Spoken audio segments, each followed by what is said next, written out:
Алматының ақшыл таңында бос жатқан жолдар бізді жаңа ашылған өнер мұражайына алып келді.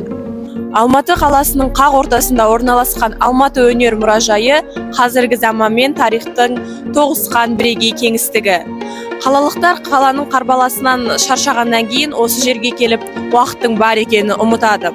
Бүгін біз сіздермен бірге осы мұражайдың ішіндегі дәліздерін бірге өтіп, тарихтың үнін бірге тыңдайтын боламыз.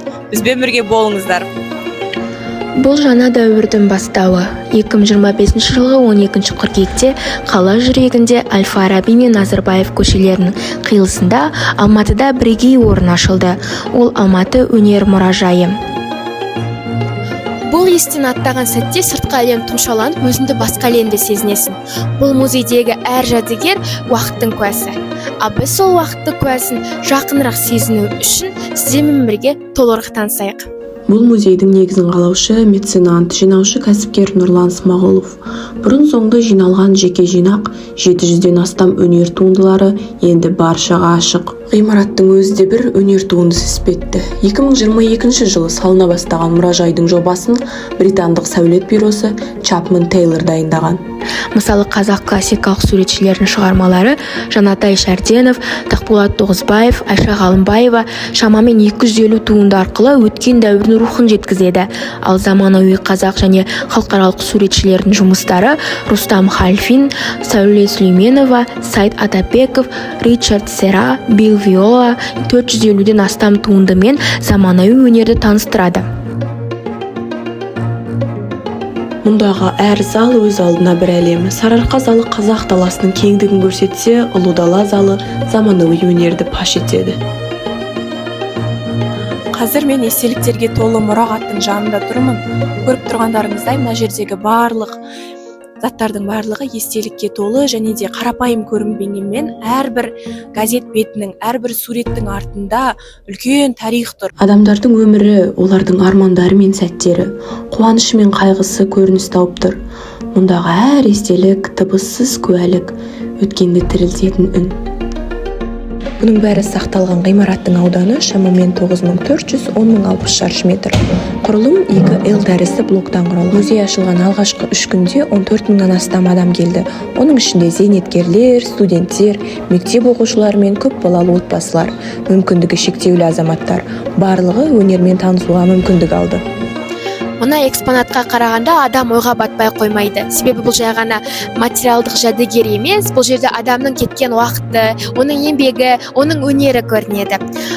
Бұл әсемдігімен баурап алады және оқылмайтын бір тарихи дүние сияқты. Себебі бұл суретке, бұл өнерге қарап, мен ерекше сезімде болып жатырмын. Ойыма әртүрлі жаңағы дүние келеді, бұның мағынасы, бұл қандай оймен жасалғаны барлығымен толғандырып тұр. Және осы Алматы өнер мұражайы сол жәдігерлерді бізге паш етеді екен. Ішкі кеңістік жарыққа толы Ар-стрит атты атриум дәліз. Ол барлық залдарды біріктіріп, келушіні музейдің әр бұрышымен таныстырады. Мұнда тұрақты және уақытша көрмелерге арналған залдар, ірі инсталляциялар мен медиа өнерге арналған бөлмелер, сондай-ақ арнайы жобаланған көрме және шығармашылық кеңістіктер бар.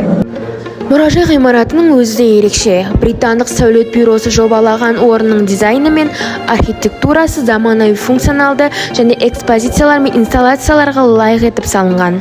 Бұл мұражайда қонақтар көрмесі бар. Бұл көрме көш, қонақжайлық, миграция, қонақтардың орталық азиялық өмірін сипаттайды.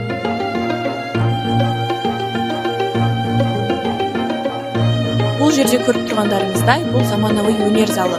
Өткеннің үнін тыңдап келіп, осы жерге тап болған кезде нағыз қазіргі заманның тынысын сезінгендей боласыз. Жас суретшілердің ойы, қазіргі қоғамның ойларының барлығы осы залда өз көрінісін тапқандай. Жаңа көзқарастар, жаңа пішіндер, жаңа үн, бәрі осы заманауи өнерде. Соңғы жылдарда батыл эксперименталды бағыт пайда болды. Олар дәстүр мен қазіргі заманды араластырады.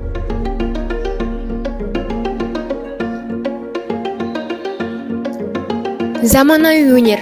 Ол кейде күрделі, кейде түсініксіз болуы мүмкін. Бірақ оның ерекшелігі оның әртүрлі адамдарға әсер етуінде. Осы суреттерге қарап біз автордың ішкі әлемін көре аламыз. Ал өнер ол айна. ал айна арқылы біз өнерді терең түсінеміз.